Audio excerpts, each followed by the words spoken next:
Bismillah, walhamdulillah, wassalatu wassalam ala rasulillah, wa ba'd. On revient sur le sujet des menstrues. Donc, on avait vu, on reprend le bouquin rapidement, les femmes peuvent être divisées en 3 catégories. On avait dit, les débutantes, ou peut-être celles qui ont un écoulement la première fois. Maximum pour elles, c'est combien de jours? 15. Celles qui ont eu des menstrues au moins une fois, donc celles qui sont habituées. 3, celles qui sont enceintes. Ok? La durée maximale des menstrues chez la femme qui a un écoulement pour la première fois est de... Pour celle qui a déjà eu ses menstrues, la durée maximale, ça sera sa période plus 3 jours.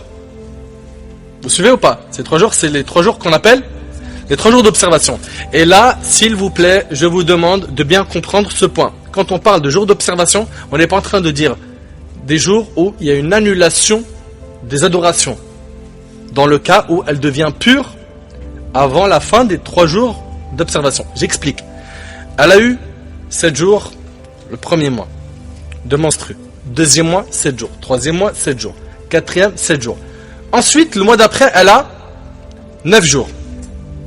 Donc vous êtes d'accord avec moi que déjà, le 8 pour elle, c'est quelque chose qui la choque. Elle n'a jamais eu 8 jours. Et bien ça sera son premier jour d'observation. Elle en rajoute combien? 2. C'est-à-dire elle a le 8, le 9 et le 10. Mais le 9 au soir, elle n'a plus rien. Elle fait quoi? Elle se lave, elle reprend ses adorations. Le 10, c'est un jour d'observation. Elle prie ou pas? Jour d'observation, ça ne veut pas dire ne pas faire la prière. Vous avez compris? C'est juste que c'est le max de temps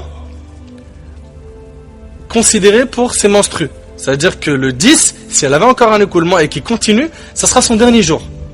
Ok? Et ce qui vient après, à savoir le 11, et ce qui suit, c'est quoi? Métroragie. Excellent. Une question qu'on m'avait posée. Est-ce que le fait de prendre une douche durant la période de règles est néfaste pour le corps? Il y en a qui m'ont demandé, est-ce que j'ai le droit de prendre une douche pendant que je suis indisposé? Bien sûr que oui. Là, moi, je vous pose ces questions, c'est juste on ne sait jamais. Donc, on continue. Parlons un petit peu du cas des rattrapages des prières pour les femmes qui ont leur menstru à un moment où elles avaient la possibilité de prier. Par exemple, le temps de Salat al-Dhuhr est rentré. Vous suivez? Pendant 1 heure, elle était occupée à faire plein de choses. Et puis, 1 heure après, elle a ses menstrues qui arrivent. Ce Dhuhr, son temps il était rentré. Elle était pure au moment du début de la Salat. Ok? Est-ce que c'est une dette pour elle, cette Salat, ou non? Chez l'imam Malik, rahimahullah, non. Chez l'imam Malik, rahimahullah, ce n'est pas une dette. Chez les 3 autres écoles, c'est préféré qu'elle la refasse. Vous suivez? C'est valable pour toutes les prières. Hein. Pour Subh, pareil. Hein. C'est-à-dire que pour Subh, le Subh, il est rentré.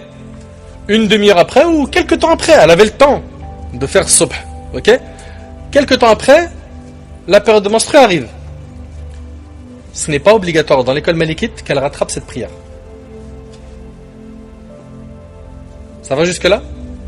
Vous m'écoutez attentivement parce que là je vais citer plein de cas. Deuxième cas. Elle est pure de tout saignement au moment du Asr. Au moment du Asr. D'accord? Elle devra rattraper le Dhuhr et prier le Asr.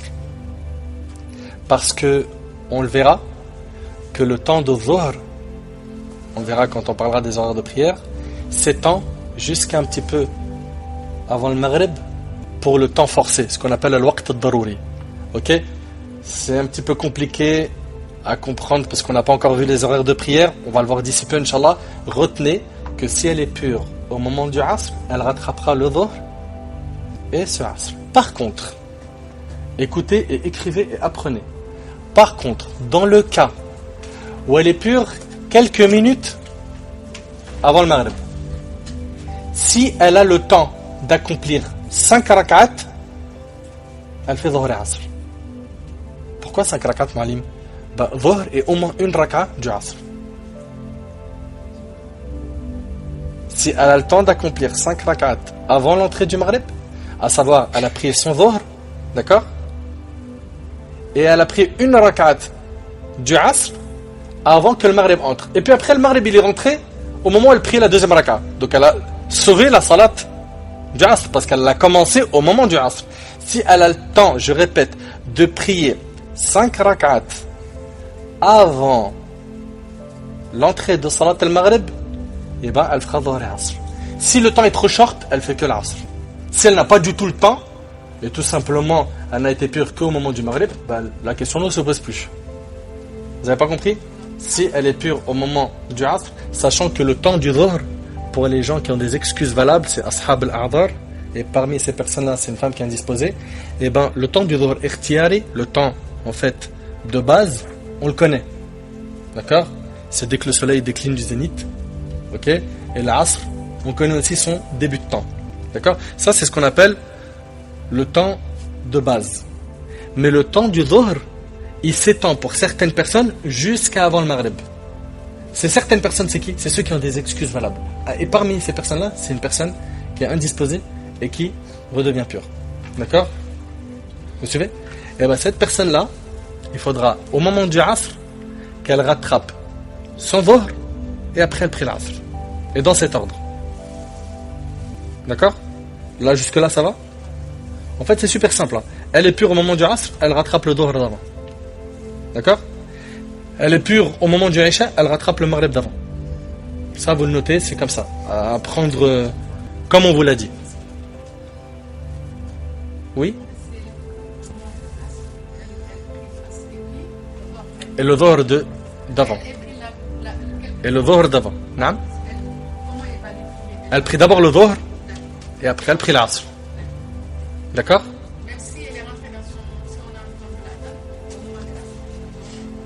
Elle attend bien sûr la fin du adhan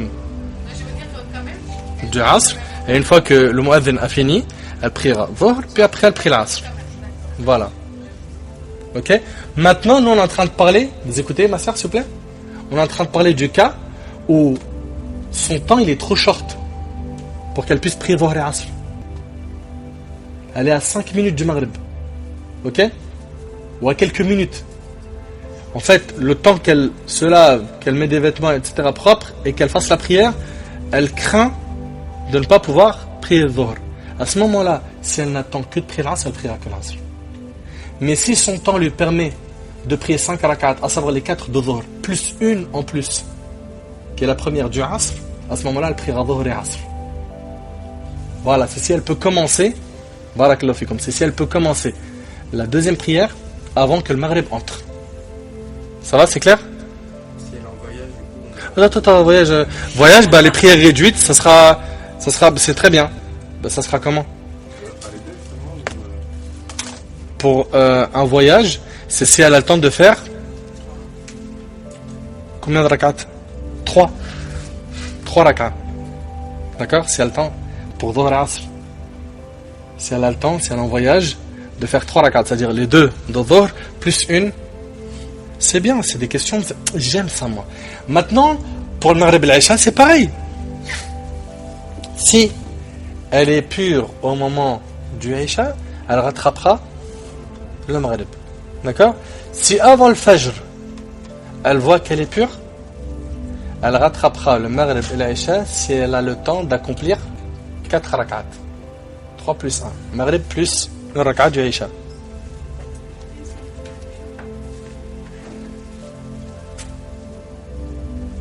Ouais. Si la sœur est pure au moment du temps forcé du Maghrib et du Isha, à ce moment-là, si elle a le temps de prier, comme on a dit tout à l'heure, pour l'Asr et Dhuhr, si elle a le temps de prier 4 rak'at, donc le Maghrib, plus une rak'at du Isha, elle doit le faire. D'accord? Si elle est au moment du Fajr, d'accord? Adhan al-Fajr il est rentré. Et elle n'a pas prié le Maghrib et l'Isha. Adhan al-Fajr il est rentré. Est-ce qu'elle doit rattraper le Maghrib et l'Isha d'avant? Non. Non. D'accord? Donc c'était pas une obligation de prier oui, avant. Bah, comme elle a été pure qu'après le Fajr, les salades d'avant, on n'en parle pas. Mais si elle était pure avant, elle les rattrape. Oui, elle doit les rattraper. Voilà, maintenant on va arriver à vos complications. Vous m'écoutez attentivement s'il vous plaît? Elle ne sait pas si elle a été pure après le fajr ou avant. Ça arrive? Elle ne rattrape pas le Maghrib et l'Isha. Ok? Elle ne rattrape pas le Maghrib et l'Isha. Elle est à la fac. Et elle est devenue pure pour Salat al-Dhuhr. La fin de ses cours, c'est après le Maghrib. Qu'est-ce qu'elle fait? Elle se débrouille, elle fait son maximum. Pour faire quoi? Pour faire le ghusl. Si elle trouve le moyen de je ne sais quelle manière pour faire le ghusl, elle le fait. Elle ne trouve pas, elle rate cette prière. Elle fait tayammum.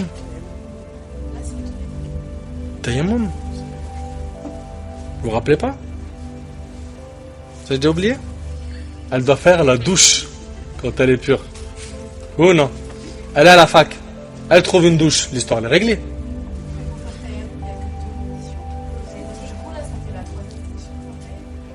Ben non, mais elle a pas la capacité de trouver de l'eau pour faire une douche. Elle n'arrive. Non, c'est une question de pouvoir faire. Elle ne peut pas faire. Elle fait où sa douche? Ok? Vous suivez ou pas? Et par précaution, elle rattrape ses prières là. Par précaution. C'est-à-dire elle les prie comme ça, mais par précaution elle les rattrape. Ensuite, j'en ai des cas. Mais ils sont bien les cas, puisque ça permet de soigner pas mal de problèmes. Si on a des doutes quant à l'heure d'arrivée des règles, alors que la prière était peut-être déjà là, mais j'étais en cours d'arabe, je suis pas sûr que c'était arrivé avant l'adhan ou après. Par précaution, on rattrape la prière d'avant. Par précaution. D'accord? Un point important. À quel moment il est demandé à une femme de voir si, pendant la fin de sa période, à quel moment elle n'a plus ses menstrues? C'est au début de chaque temps de prière. Donc elle fait les vérifications au début de chaque temps de prière. Elle vérifie. Si elle n'a plus rien, là il faut ghusl, esquissu après, salawat, etc. Ok? Si jamais en prenant un médicament elle a un écoulement de sang à un moment qui n'est pas sa période habituelle, il ne faudra pas le considérer menstru. D'accord? Parce que ce n'est pas sa période habituelle. Par contre, s'il sort pendant sa période menstruelle, là on le considère menstru. Un point important, c'est que le sang des menstrues sort par devant, il ne sort pas par l'anus. Si jamais il y a un saignement par l'anus, on ne l'appelle pas sang de menstru. D'accord? Subhanallah, les savants, ils ont tout détaillé. Tous les cas. Ils ont même parlé du cas où les deux orifices sont bouchés. Vous imaginez? Les deux orifices sont bouchés. Et que par exemple, la personne, elle a un trou dans l'estomac, et c'est de cet endroit-là que ils ont tout traité. C'est même des cas que tu n'arrives pas à imaginer, c'est incroyable. Ils ont traité tout, rahimahumullah. Un point important. Une femme qui, et pendant le mois du Ramadan, elle n'a plus d'écoulement de sang avant le fajr. D'accord? Elle a placé l'intention de jeûner. Parce qu'il faut placer l'intention avant le fajr. Mais, le souci c'est quoi? C'est que son ghusl, elle ne l'a pas fait avant le fajr quand elle n'avait plus rien. Elle a fait 10, 15, 20 minutes après le fajr. Ce jeûne-là, peut quand même le jeûner? Oui, même si elle a retardé les grandes ablutions. Il arrivait au prophète pendant le Ramadan de se réveiller en état de janaba, en état d'impureté majeure, et il faisait le ghusl après l'entrée de la prière, pas avant. D'accord? Je dis après l'entrée du temps de la prière. il me reste à vous parler de ce qui est interdit pendant la période menstruelle. Oui, monsieur. Si le saignement il s'arrête après le fajr, ce serait une journée à rattraper ou pas? Oui. Si après le fajr de 10-15 minutes, Et elle n'a pas encore mangé ça. le saignement, tu as dit, il s'est arrêté après le fajr. Après le fajr, Ce jour-là, il saute. il saute. Tout comme si jamais elle a ses menstrues 20 minutes à peu près avant le maghrib. D'accord, il saute. Ce jour-là, il saute. On devra le rattraper. Maintenant, voyons ce qui est interdit. Alors, premièrement, elle n'a pas le droit de prier. Et ça, il y a un ijma', c'est-à-dire consensus des savants. On a vu tout à l'heure hein, les preuves de cela et puis c'est connu. Ok? Deuxièmement, l'interdiction du jeûne. Et si elle jeûne, son jeûne n'est pas valide. Ça, c'est dans le cas où elle s'est menstruée. Troisièmement, elle n'a pas le droit d'avoir des rapports avec son mari. Pareil, ijma'. Consensus des savants sur cela. Ok? Par contre, vous écoutez s'il vous plaît? Par contre, est-ce qu'un homme peut profiter de sa femme qui est indisposée, d'accord, en faisant tout sans avoir de pénétration? Il a le droit. Bon, chez les Malikites, il y a un débat, d'accord. Chez la majorité des savants, c'est permis. Chez les Malikites, pourquoi c'est quelque chose qui n'est pas souhaitable, qui n'est pas recommandé? C'est de crainte qu'il aille plus loin. D'accord? C'est de crainte qu'il aille plus loin. Vous suivez? Ensuite, pareil, elle n'a pas le droit au tawaf. C'est quoi le tawaf? C'est le fait de tourner autour de la Kaaba. Ça s'appelle tawaf. Et ça se fait par 7 tours. D'accord? Ça se fait par 7. Tu peux pas faire 2 tawaf et tu dis c'est bon, j'ai fini. Non, non, non. C'est par 7. Ok? Et ça, c'est chez les 4 écoles, il faut la purification. Chez l'imam Abu Hanifa rahimahullah, ce n'est pas une condition, comme chez les 3 autres écoles. Pour lui, c'est une obligation. Et si la personne le délaisse, chez Abu Hanifa, qui dit que c'est pas une condition, il dit que c'est obligatoire, bah, il faudra sacrifier une bête chez lui. D'accord? Donc, tawaf, c'est clair, elle ne peut pas le faire tant qu'elle n'a pas at-tahara, son état de pureté qui est demandé, à savoir d'abord les ablutions. Et bien sûr, il ne faut pas qu'elle ait ses menstrues, ni qu'elle soit en impureté majeure. Pour ce qui est d'une femme, donc puisqu'on parle de tawaf, qui arrive en Arabie Saoudite et qui va faire son hajj, c'est la première fois de sa vie, elle aimerait ne pas être dérangée par le problème des menstrues, tout en sachant que chez les 4 écoles, elle n'a pas le droit de rentrer dans la mosquée quand elle est indisposée. D'accord? Eh bien, à ce moment-là, si elle craint que ça tombe pendant la période du hajj, Cheikh Al-Uthaymin rahimahullah et d'autres disent qu'elle peut prendre la pilule pour ne pas l'avoir pendant sa période de hajj. Et pour cela, de ce que j'ai entendu, wallahu a'lam, je ne maîtrise pas le domaine, apparemment la pilule, faut la prendre bien avant pour que le corps s'y habitue. Moi je connais rien du tout dans ce domaine, mais on m'a dit que les femmes qui prennent ça uniquement 2-3 semaines avant le hajj, généralement elles n'ont pas le résultat souhaité. Et que pour habituer le corps, il faut plusieurs mois avant cela qu'elle prenne la pilule. Pour ce qui est des moyens de contraception, vous m'écoutez? Comme ça l'affaire on va la classer une bonne fois pour toutes. En islam, l'un des buts primordiaux du mariage est la perpétuation de la race humaine. C'est pourquoi le prophète sallam a encouragé dans des hadiths la multiplication des naissances. Cependant, il a aussi autorisé aux croyants de réguler et de planifier les naissances en cas de nécessité. Vous allez me dire, mais comment ça se passait au temps du prophète sallam? Il n'y avait ni pilule, ni préservatif, n'est-ce pas? Et bien ce qu'il faisait, c'était ce qu'on appelle al-azl. Al-azl, c'est le coït interrompu. Jabir radiyallahu anhu, il dit, du temps du prophète sallam, nous pratiquions l'éjaculation externe, c'est ça qu'il faisait au temps du prophète sallam. L'éjaculation externe. Il dit alors que le Coran était révélé. Alors que le Coran était révélé, rapporté par Bukhari et Muslim. Muslim rajoute, le prophète était au Coran et il ne nous l'avait pas interdit. C'était comme ça qu'à l'époque il contrôlait les naissances. Le principe même de la tolérance du recours à des méthodes de contraception temporaire pourrait être déduit à partir de cette permission de l'éjaculation externe. D'accord?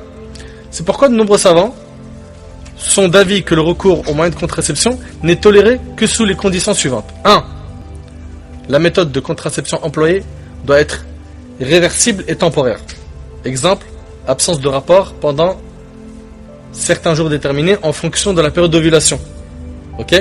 Usage de préservatifs, pilules ou de crème spermicide, etc., etc. Sont interdites les méthodes qui entraînent la stérilisation définitive de l'homme ou de la femme. Ok? Ligature des trompes, etc. Ensuite, rapidement, la méthode de contraception, elle ne doit pas être préjudiciable. C'est-à-dire qu'elle ne doit pas faire peser un risque important sur la santé. 3. Elle doit se faire d'un commun accord entre les époux. 4. Elle doit être motivée par un besoin réel. Exemple, la grossesse présente un risque avéré pour la santé physique ou mentale de la future mère. La présence d'un risque avéré que le futur enfant soit atteint par une maladie héréditaire dangereuse. La difficulté à assumer des naissances répétées et rapprochées, etc. Ok? Et avec tous les moyens de contraception pris, si Allah subhanahu wa ta'ala veut qu'il y ait un enfant, il y en aura un quand même. Ça c'est en résumé. Si vous voulez plus d'infos, écoutez la conférence sur les rapports intimes. D'accord? Donc, pour le cas d'une femme qui va aller au Hajj, elle veut prendre la pilule avant, qu'elle habitue son corps, et c'est permis, wallahu a'lam. D'accord? Par contre, est-ce qu'elle a le droit de prendre les pilules qui mettent fin au menstru une fois qu'elle est sur place? Je ne connais pas les effets secondaires, je ne sais pas ce que ça provoque dans le corps. Il faut déjà voir au niveau médical ce que ça provoque, pour qu'après, il y ait un statut juridique qui en découle. D'accord? On ne peut pas venir dire c'est autorisé, alors qu'on ne sait pas ce que ça détruit. Tout comme par exemple le stérilet. Il y a des stérilets qui empêchent l'ovulation, ça c'est interdit, et il y en a d'autres non. D'accord? Donc renseignez-vous quand il s'agit de moyens de contraception sur les effets secondaires, les méfaits de ces choses-là, afin de ne pas faire des choses qui ne sont pas permises dans l'islam. Donc voilà, elle n'a pas le droit, on a dit de tourner autour de la Kaaba, pour ce qui est de prendre la pilule pour le Hajj, ok? Et elle n'a pas le droit d'avoir des rapports avec son mari. Et un point qui est très important, c'est qu'une femme qui est indisposée, il est interdit en islam, c'est haram de la divorcer. C'est-à-dire que si un homme doit absolument répudier sa femme, il doit attendre sa période de pureté. Métroragie, c'est pas haïd. Ok? Ensuite, la femme n'a pas le droit de toucher le Coran chez les 4 écoles. Ça, on le sait, ça. Et elle n'a pas le droit de lire le Coran chez la majorité des écoles. Là, on parle de sans toucher. Excepté que l'imam Malik, rahimallah, il autorise ça pour qui? L'étudiante et l'enseignante. C'est bien, ça reste, c'est bien. Et aussi, on a l'interdiction de rentrer dans la mosquée. L'interdiction de rentrer dans la mosquée. Taïb, reprenez le bouquin et là maintenant on va lire rapidement ce qu'il y a dedans. Vous allez voir qu'on va faire ça rapidement, bi'idhnillah. Alors, on reprend du début. Des menstrues. Les femmes peuvent être divisées en 3 catégories. Celles qui ont un écoulement pour la première fois, la débutante, ok? Celles qui ont des menstrues au moins une fois, c'est celle qui est habituée. Celles qui sont enceintes. La durée maximale des menstrues chez la femme qui a un écoulement pour la première fois, mubtada, est de 15 jours. Pour celle qui a eu des menstrues au moins une fois, mu'tada, donc celle qui est habituée, on doit tenir compte de la durée de son cycle précédent. Si l'écoulement persiste, elle ajoutera 3 jours, dites d'observation, à condition toutefois de ne pas aller au-delà de 15 jours. Ça, on l'a clarifié bien comme il faut tout à l'heure. Ensuite, la durée maximale des menstrues chez la femme enceinte. Et là, oui, c'est un point, c'est vrai, qui pose un peu problème au niveau médical. Est-ce qu'une femme enceinte peut avoir ou non ses menstrues? Donc chez les malikites, eux ils disent oui. D'accord? Médicalement, j'ai lu un petit peu. Donc il dit c'est possible, mais c'est plus les métroragies. Parce qu'il parle du premier trimestre uniquement. Voilà. Et ben vous allez voir qu'il parle même après 6 mois. Dans le madhab de l'imam Malik. Bref, c'est quelque chose qu'on trouve dans l'école de l'imam Malik. On le lit, on le comprend, et puis on passe. D'accord? Vous écoutez? La durée maximale des menstrues chez la femme enceinte est de plus ou moins 15 jours après le 3e mois de grossesse. Après le 3e mois de grossesse. voyez? Et de 20 jours après le 6e mois. Ensuite, vous écoutez, si l'écoulement s'interrompt par des jours sans écoulement, elle procédera au talfiq. Ce qu'on avait dit tout à l'heure, c'est-à-dire en fait les menstrues coupées. Là maintenant, c'est le cas des menstrues coupées. D'accord? Calculant le nombre de jours pendant lesquels elle a eu un écoulement. Ça, vous le soulignez.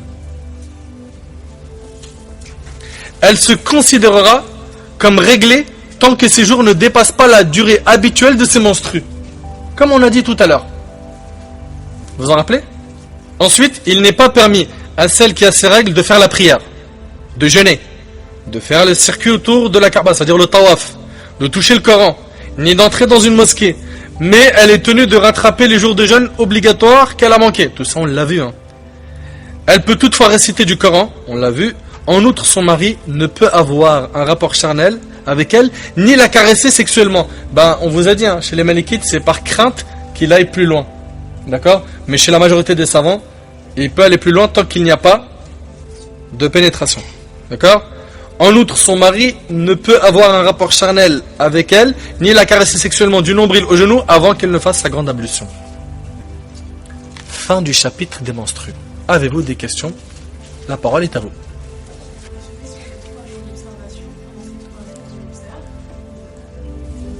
Tant qu'il y a du sang, on prie pas. Dès qu'il n'y en a plus, on prie. C'est ça. C'est ça. C'est ça, parfait. Superbe. C'est le maximum. C'est le maximum. Vous vous rappelez quand on a dit qu'elle en avait 7, puis après ça s'est enchaîné, c'est-à-dire elle a des écoulements qui ne s'arrêtent pas, et elle rajoutera 3. Ok? Puis après, à partir de 10, sa nouvelle période, ça sera 10. Ce qui vient après, c'est métrorragie. Elle ne calcule plus. Et rebelote pour chaque mois. Est-ce qu'il y a des questions? Oui. Par exemple, pour le mois du Ramadan, ça en fait, on a l'habitude de 6 jours. Et le 7e jour, on a en fait, c'est pas le même sang. C'est un sang plus clair. C'est ce qu'on a dit tout à l'heure. Brunâtre, jaunâtre, ça rentre dans les menstrues.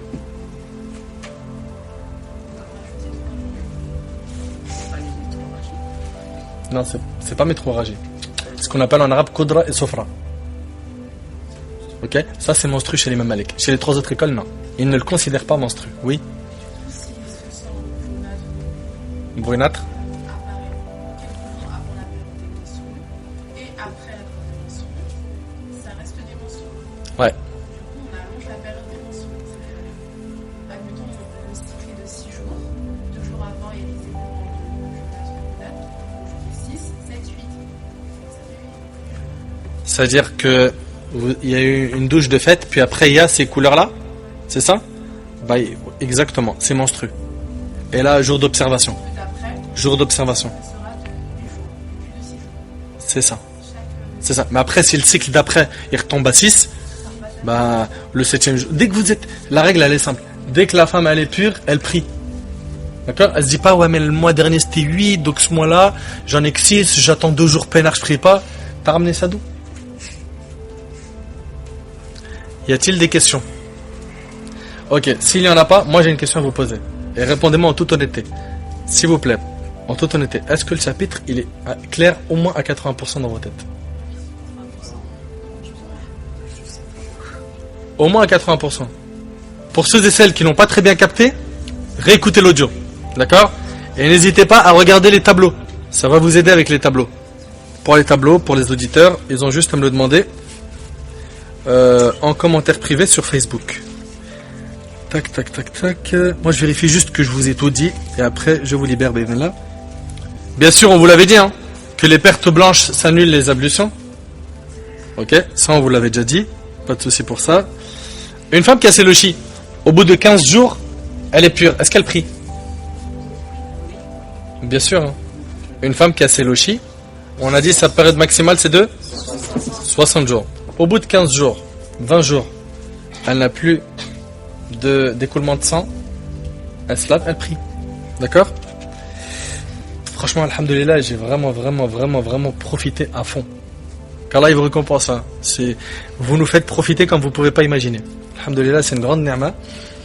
Et voilà, on en apprend et puis ça nous permet de réviser des choses puisque ça faisait 1 an que j'avais enseigné ça. Puis voilà, entre temps, si on n'a pas des questions sur le sujet, surtout nous les hommes, ben des fois ça s'oublie. La prière, les ablutions, etc. Ça reste parce qu'on pratique ça tous les jours. Normalement pour les sœurs, ça devrait rester un bon bout de temps normalement, Inch'Allah. Et on demande à Allah subhanahu wa ta'ala de nous accorder une chance utile et de nous faciliter de nous améliorer dans nos adorations, de nous accorder la sincérité, la guidée, la piété. نسأل الله سبحانه وتعالى أن ينفعني بما قلت وأن ينفعكم بما سمعتم هذا والله أعلم سبحانك اللهم وبحمدك أشهد أن لا إله إلا أنت أستغفرك وأتوب إليك بارك الله فيكم والسلام عليكم.